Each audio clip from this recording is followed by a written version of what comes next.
And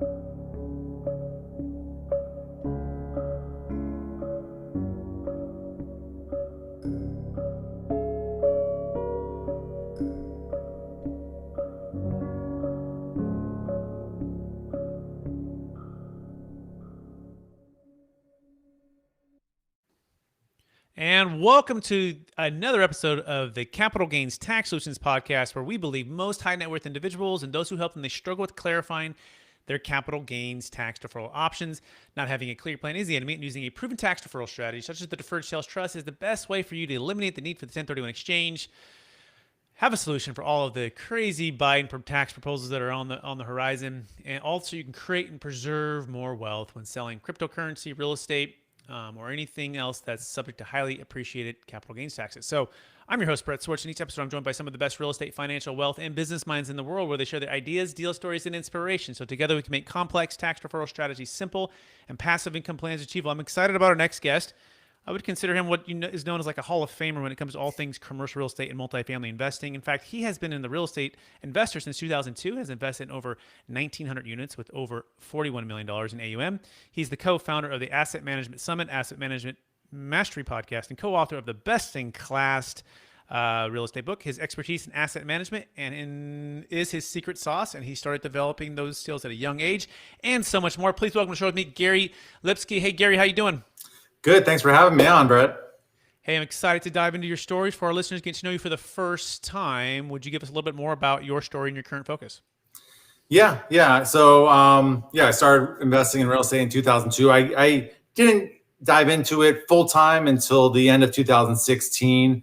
And, I just learned as much as possible in all facets of real estate, because obviously when you get started out, there's so many ways to make money, and you get a little bit of that squirrel effect. But I found multifamily. It was a really good fit because I've been running businesses my whole life. And so multifamily is just like running a business. And, I started investing in other people's deals and learning the right way to do things, and started just doing my own deals. And I'm closing on my fifth deal in a very short period of time. We've had one exit. We've got another exit going on right now, and just continue to learn as well. And I love it. And it marries my creative skills and my business skills. Amazing. Cool, Gary. Well, appreciate you sharing that. And, I believe you've all been given certain gifts in this life, right? And these gifts have been given us to be a blessing, help to others. So I want you to go back maybe to your high school, college days or something like that. And I want you to picture maybe the strength or the superpower or the gift that you've been given, and how do you use that to help and bless people today?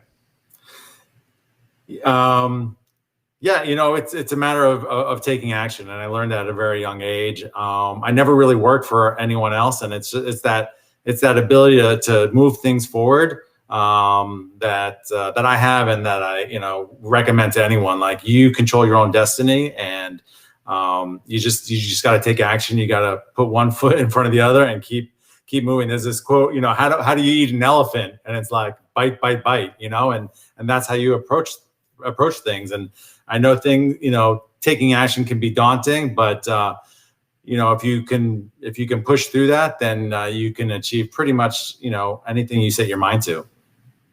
Excellent. So taking action and perseverance.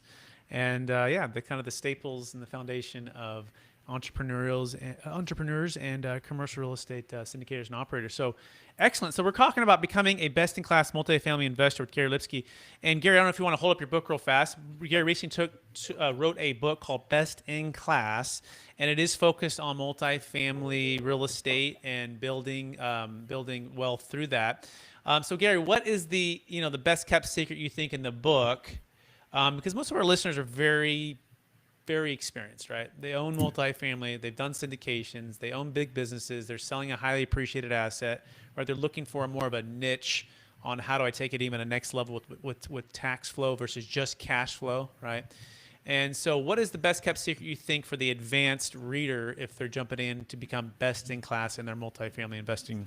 I think it's breaking down every single task to the simplest level. So you're not looking at, let's say renovations as a whole and how long does it take? Does it take 30 days? I want to know every step of the process so I could find bottlenecks. And, this isn't, brain surgery, but I think a lot of people lack that, that kind of breaking down every single task that's getting done. So I want to know, when do we need to let our turns, whoever's doing the turns, know? Is that 2 weeks in advance to make sure they have everything that's ordered? Is it 1 week? And when they start, is how long for each process of the way? When can we factor that the lease up? All these different things. We can maybe shave a week off of time. And now if we take that same strategy to everything else that we do, we're constantly shaving off times, compressing time, and saving money and making more money too, because we're able to lease it up too. So when you factor in that cap rate, this could mean millions of dollars to your property in value, depending upon the size of it. So make sure I encapsulate that, and that makes a whole lot of sense. So breaking every single task into really bite-sized pieces, knowing every step of the process, and the key here you're looking for the whole time is bottlenecks. Like, what is it that's slowing us down from turning the unit, from renovating the unit, from leasing the unit, from pre-leasing the unit, right? From negotiating with the tenants, to getting the tenants to sign, to come here, having clear timelines, and perhaps even time tracking to figure out how we're spending our time and energy on our team members. Is that a fair summary? Yeah, absolutely. And this information is shared for our whole team so that we can all see it at all times, and everyone's accountable. And when it's there for everyone to see, you don't want to be the one that's screwing up, So it really helps people to hold them accountable. Okay, I want to dig in on that. Sounds interesting. So the process is shared with the entire team, so everyone has visibility at any given time on any given particular, let's say KPI, key performance indicator, right? And let's just say it's renovating these next. You bought a 200-unit apartment complex, and there's 5 units that are going vacant in 2 months, and we have a timeline for those things. So we're sharing who has what task where, and then having the entire team hold each other accountable. Is that a fair summary so far? Yeah, absolutely. So let's break that down. So what, I guess, software, CRM, or project management system are you using, and talk about that real-time accountability? Yeah, so we've used Google Sheets before. So on our weekly check-ins with our property manager, we'll have a task list and whatnot on a Google Sheet. But for the construction, we'll use a Trello board because of the different stages. So, and it's really easy to use. You can move, from one stage to the next. And we're constantly looking for ways to improve. That whole process, we've tremendously improved over time, and it could be completely different in 6 months to a year as we get better and better at what we do and come up with new ideas to how to improve that. Yeah, I've heard it saying that we don't rise to the level of our goals, we fall to the level of our systems and processes. So would you talk about that and how you've become or are becoming a best-in-class multifamily investor? Like, what part of the mindset, or what part of the hiring process, or what part of the training, or walk us through what was the biggest thing that you had to overcome to kind of level up your ability to build systems and processes? Yeah, I think it's being humble and being able to learn from others. A great idea could come from someone totally out of the business or someone that's brand new. It could come from a veteran, and being open to that. And I run the asset management summit and bring on great guests and experts that share their expertise. And quite honestly, I learn from that too. So I also have my podcast. So there's lots of ways that I'm picking up different ideas from others, and I might take one little idea and then improve it or whatnot. So we're constantly looking to that improvement cycle on everything that we do, Amazing. Yeah. Thanks, Gary. And by the way, you can learn more about Gary Lipsky at breakofdaycapital.com. That is breakofdaycapital.com. Gary is in a beautiful place of Manhattan Beach, Southern California. I've had the pleasure of spending some time down there. I was in college in San Diego. We'd go visit my cousin, and we'd spend some time on Redondo Beach, Manhattan Beach. And I can't help but think of like a break of a wave there. So I'm curious on the name, Gary, Break of Day Capital. Could you give us a little bit of the vision for that name? Yeah.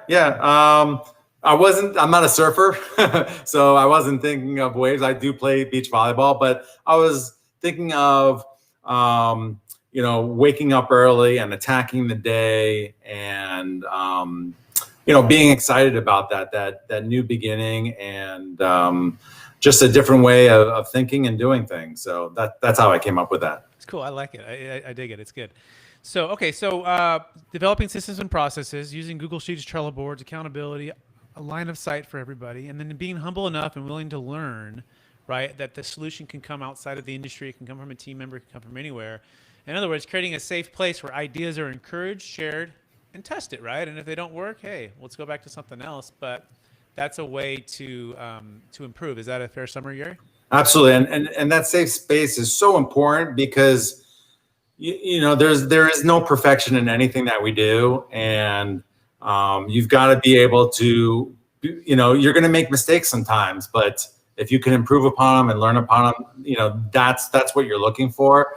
So that's a really key word: safe space. Yeah, it's a cool book called Crucial Conversations, right? And I think we don't realize sometimes that, especially as high driving entrepreneurs or leaders in our companies, or where we can be kind of intense, right? And I've got to learn to like, hey, create a safe environment, right? So that people's ideas and thoughts can be shared, and we can all get better, right? And so even in marriage or family or anything, even my kids, like I have 5 kids and different personality types and different ones for, if there needs to be discipline, right? They're going to respond in different ways. And so it's being, I guess, self-aware enough and caring enough to help others receive as they would like it to receive it, not versus just your personality or communication style. What do you think, Gary, about that? Yeah, absolutely. And Crucial Conversations is one of my favorite books, and that's something I'm always working on too. How that other person wants to receive that information, because it's so easy to forget, and you stick to your own style. And so when we hire people, we do a DISC assessment so that how that person's going to react to your certain style. So that's really important to understand and kind of check back into that, every 6 months, because you forget those things. Absolutely. Business is really systems, processes, people, and communication, right? At the core. And I was actually listening to a podcast today, and it was the gentleman who wrote the book Crucial Conversations, and it was one of their top trainers at Vital Signs, I think, or Vital something. And he says, this is his quote. He says, "What I really want is all of us to find something we feel good about and walk away in a way where we all feel heard." And he's talking about having like a conversation like with a team or multiple people, and we're in a room, and it's like setting the tone to say, hey, I don't want to just be heard, or I don't want to just, win an argument, or want to just get my way. Like actually don't, I want everyone to feel heard and everyone to find something where we could walk away feeling good about. Let's all work on that together. Let's put the challenge in the middle, and let's bring the brain power together to try to work on that versus, going, head to head, if that makes sense. Yeah, absolutely. And that's how we view it when we're working with our property management company, because they're not just a vendor, they are part of your team, and it's vital, because they're not going to put in the effort that you are for that property unless they feel part of that team, not just a vendor. So that's really critical to make them feel their opinion matters. Mm-hmm. So maybe give us a deal story or a scenario where you didn't do it so well that first time, and then you learned from it, and then you were able to improve and make them feel a part of it. Can you kind of bring that together in a case study? Yeah, that's a great question. Let me think about it for a second. But geez, I've always had the opinion of getting other people's opinions and not just directing mine. So it'd have to go back pre real estate, on a different business, and not hearing other people's opinions. But I quickly learned from those mistakes that it is a community, and you need to get involved, have everyone involved, and communicate the right thing. Because in the past, and quite honestly, I struggle from time to time with it too, is communicating the right thing. And if you communicate it the right way, man, the response will be 100 times better. So it's really important how you communicate. Yeah, very, very well said. And sometimes that means like taking like a break, right? Or taking like a pause, or not being in a reaction mode, but more being in a responding mode. And so again, as I know, this is like, for me, my personality type is like, I want to like solve the thing now. I want to come to a resolution and solve it, put it behind. It's like, well, maybe a little time to think about it. Maybe a little time to think about how, think through how the other side, what's going on. Put yourself in their shoes, and then come back later at a different time when you've had a chance to, have an emotional state that's a little more relaxed, right? So anyway, so we know we're getting into psychology today and we're talking about multifamily, but really at the end of the day, this is what it is. And that's just the same thing with working with brokers, working with owners, trying to have your offer accepted or won, or, at the end of the day, we're in the business of solving problems and then helping people, grow their wealth and be a part of a community and a team. And so that is the main role of the leader. What do you, any thoughts on that, Gary? Yeah, absolutely. So I was in a business mastermind group outside of real estate for many years, and it was always the same problem. And there was like 15 people of us in this group, and all from different industries for the most part. And it all came down to people and communication, quite honestly. Mm-hmm. Excellent. So anything else on the book that you maybe want to touch on that you feel like, hey guys, here's why you should pick up the book on this particular chapter, this particular idea that perhaps could help you become, or us become best in class, Gary? Yeah, I would suggest people use it as a like Wikipedia almost, because you don't have to read it from end to end. You can, if there's a particular subject you want to focus on, like KPIs, you can just go read that chapter, or disposition. We also have resources available, some of the resources that we use. So if you buy the book, you'll see where to go to get those free resources too. So it's really good for beginners and veterans too that have been in this business for a while. I've gotten some really good feedback from all different levels, and really excited about it. And it is a Amazon bestseller. Well, congratulations. I look forward to reading it. Thanks. So we're going to shift a little bit here, and part of the focus on the show is solving problems when it pertains to capital gains tax deferral options and limitations. And so I'm just curious, Gary, what's been the biggest frustration for you and or your clients or partners when it comes to capital gains tax deferral? And it could be the 1031 exchange. It could be, selling that big primary home on the beach that you wish you could use a 1031 for. But maybe anything that come to mind when it comes to frustrations with the capital gains tax deferral and or the 1031 exchange? Yeah, I mean, well, like everyone, they want to preserve their wealth and they don't want to pay taxes. So, we're selling a property right now. It'll be a huge return to our investors. And, if I don't have a deal right away, where are they going to turn to? How do they minimize their tax liability? So, is it cost segregation, bonus depreciation? Is it, everything that you described? So, all of my investors are looking for those solutions. Yep. And curious on Biden, he's proposing some big changes, right? Like maybe taking away the 1031 except for $500,000 of gain, and or eliminating the stepped up basis, doubling the capital gains tax rate from 20 to 40. So any thoughts or potential solutions for some of that? Just kind of learning from the experts, seeing how they're kind of guiding us, and things will change just because they laid it out. I mean, all the politicians invest in real estate too, so they say one thing and maybe it's something else. So we'll see what they come up with. But I'm really keeping my fingers crossed, because I don't want to keep, I didn't pay any taxes this year, and I want to keep doing that. And I'm doing it the legal way by investing in real estate, and I want to keep doing that.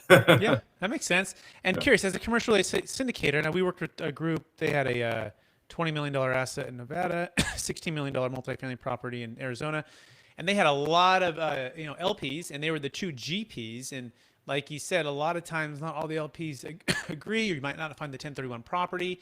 And so they were able to use the Deferred Sales Trust to defer their GP positions, and the rest of the LPs just pay their tax. So what happens when you don't find that 1031? Or I'm curious, have you ever even considered the Deferred Sales Trust before?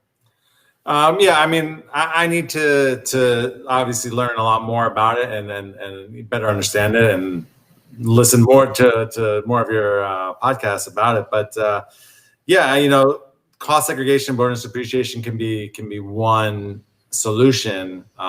There's many solutions out there for people, which is great.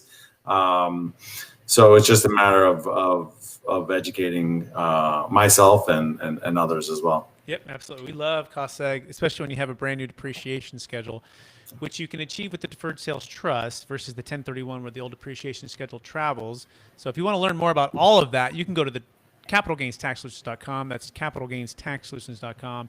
By the way, we're also streaming on Expert CRE Secrets, since we do have expert commercial real estate guests on all the time on Capital Gains Tax Solutions podcast. So if you're watching us there too, you can also go to expertcresecrets.com. All right. So that being said, we are running out of time. Are you ready for the lightning round? Let's do it. All right. So knowing what you know now, Gary, if you could go back to your 25-year-old self, what's the one golden nugget you'd make sure to tell yourself to do? Dive into real estate 100% and don't look back. Beautiful. And when you say real estate, are you referring mostly to multifamily, Yeah. value add, 50 units and above, 100 units and above? Absolutely. Stop messing around with these other things that I was getting involved with and get into that, learn from the best, and then and go off and do it do it on your own, because it can really create a lot of wealth, and you can improve communities and you can help out others as well. So it's not just all about me. It's about, what else can I do to make this world a better place as well.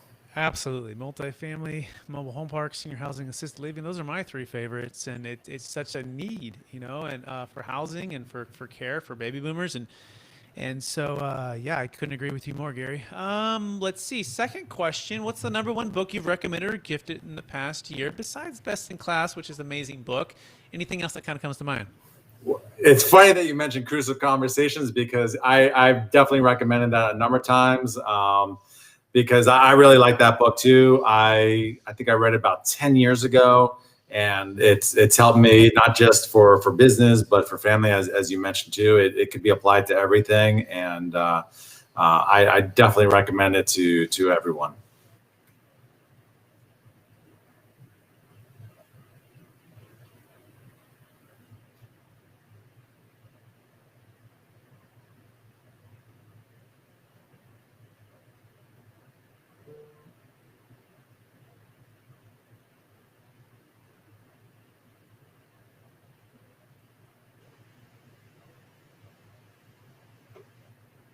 See what happens. Gary, are you back? I'm back. All right, I'll ask that question again, so we can kind of just a little commercial break there. Right. What's the biggest obstacle facing commercial real estate operators or syndicators? I guess the biggest obstacle right now is finding a good deal. You've got compressed cap rates. Interest rates are fantastic, but there's a lot of money out there looking for deals, and sometimes we think we're really close on a deal, and someone will come in and pay $2 million more than us, $1 million hard from day one. So people are super aggressive, and you've got to be okay with not having a deal for a while. I've gone 13 months without a deal, and I'm okay with that. And I could pay my bills, pay my overhead. I'm not gonna chase a deal just to do a deal, because you're only as good as your last deal to your investors, and you got to make sure they're the most important part. And so you'll if you have that persistence, you'll eventually find a good deal out there. Yeah, I couldn't agree with you more. You got to be really careful right now, right? I really like to see some value add, forced appreciation with some meat on the bone, and not the opposite, right? Where it's getting overbidded and prices don't make any sense. And in fact, I'm selling a multifamily product for a client right now, $2.6 million, and it's 15 units, and it's a 1031 exchange buyer, and it's but it's still a good deal for them in the sense that there's still some meat in the bone to grow the rents. I mean, I'm talking $100 to $200 capture and loss to lease. And so they're buying it around a 5 cap, but within a year or two, it could become a 7, right? Without needing to do anything to the property except just paint the walls and maybe redo the carpet or tear the carpet out and put some flooring in. Very standard, but it's a tight rental market. It's a solid B plus asset and a solid B plus location. And on the seller's perspective, they have no basis left. They actually this is funny. They 1031 out of a property in Manhattan Beach, okay, into Placerville, which is up in Sacramento. And they have like next to no debt, and their return on equity is really low. And so part of what they're going to be doing is a deferred sales trust. They're selling high because they didn't want a 1031 that actually unlocked the deal for the buyer, right? So both deals get solved. and it gives them that time aspect. And they agree exactly. They're like, hey, Brett, if we can sit on the sidelines and put it into some conservative real estate deals and passive real estate deals, stock market, conservative hard money lending, and then buy when the market shifts, all tax deferred. I'm like, yep, we can do that. And so that's why they're using the deferred sales trust to get time on their side. Again, you can learn more about that at capitalgainstaxsolutions.com. But I think that's really what I think a lot of people need to be focusing on, which is solving the problems for the sellers who are selling, right? It's not always just price. It's also terms, and it's also what they're trying to achieve, right? And so same thing as a broker. I'm a broker as well. And I called them and I said, hey, why don't you 1031? Like, we have brokers call us all the time. 1031 doesn't solve our problem. That tool, it does not solve our problem. And the Deferred Sales Trust does. Therefore, we award you the listing. And I encourage the commercial real estate operators out there that are listening to this is to come with something that's going to solve their problem in a unique way, that it's a win-win for everybody versus just saying the same thing. That's why we do love the Deferred Sales Trust, by the way. So that'll be the last plug on that. Fourth question is this. What are you most curious about right now, Gary?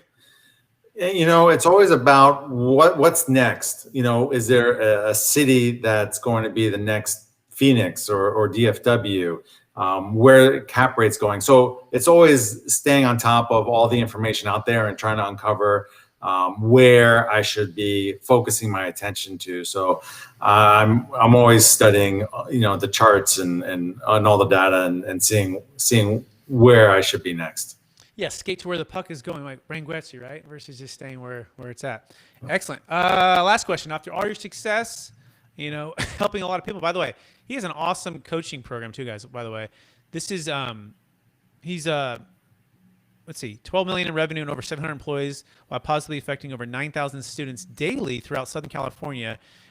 He has found an after-school outdoor education and leadership development company. So he's giving back in a big way, and that is really cool. You want to touch on that real fast, because I think that's important, Gary. Yeah, I mean, that was a company I started 2001. I had since actually sold that in 2016, and that's when I got into real estate full time. It was an awesome experience, taking at-risk youth and teaching them life skills through adventure and leadership and whatnot. And so, yeah, giving back is really important to me. It's always about a win-win. And, I've been very fortunate, and, I look to continue to help others as well. Cool. And what leads us to our last question. After all your success and helping a lot of people, top selling book, how do you stay centered in your values, and then how do you stay encouraged to charge forward, to reach for new heights? Yeah, balance is really important. I've got, two teenage girls that keep me humbled and balanced too. And, I'm not sprinting. This is, life is a marathon, and, I'm not eager to retire. So, I consistently work hard, but I also need some downtime, which I'm not as good at, but I strive to have more of that. Amazing. Gary Lipsky, everybody. You can find him at breakawaycapital.com. Gary, I want to thank you for being on the show. I want to thank you for sharing a bit of your story, your expertise. I want to encourage you to keep persevering, keep helping a lot of people create a best-in-class multifamily investments or invest with Gary. Again, you can find Gary at breakawaycapital.com. I also want to thank our listeners for listening to another episode of the Capital Gains Tax Solutions podcast. As always, we believe most high net worth individuals and those who help them, they struggle with clarifying their capital gains tax deferral options. Not having a clear plan is the enemy. Using a proven tax deferral strategy, such as the Deferred Sales Trust, is the best way to eliminate the need for the 1031 exchange and all the kind of crazy Biden tax proposals that are on the table. Yeah, who knows if they'll be passed? We'll see, but it's better to be prepared. And you can learn more about that at capitalgainstaxsolutions.com. That's capitalgainstaxsolutions.com. By the way, as a reminder, Deferred Sales Trust works for cryptocurrency, high-end primary homes, businesses. We've closed 7 of these deals in the past 40 days alone. We think we'll close another 70 in the next 40 days. It is truly pretty cool what's going on with the Deferred Sales Trust, and we'd love to show you that. We're also streaming on expert CRE secrets, right? If you are a business professional looking for ways to unlock new deals from sellers who are reluctant to sell, and or new listings from sellers who are reluctant to list, you can go to experttaxsecrets.com and you can learn how the Deferred Sales Trust can unlock more business by solving more problems for your clients. And we so appreciate everyone out there in YouTube, iTunes world. Please rate, review, subscribe, and we hope to see or talk to you again real soon. Bye.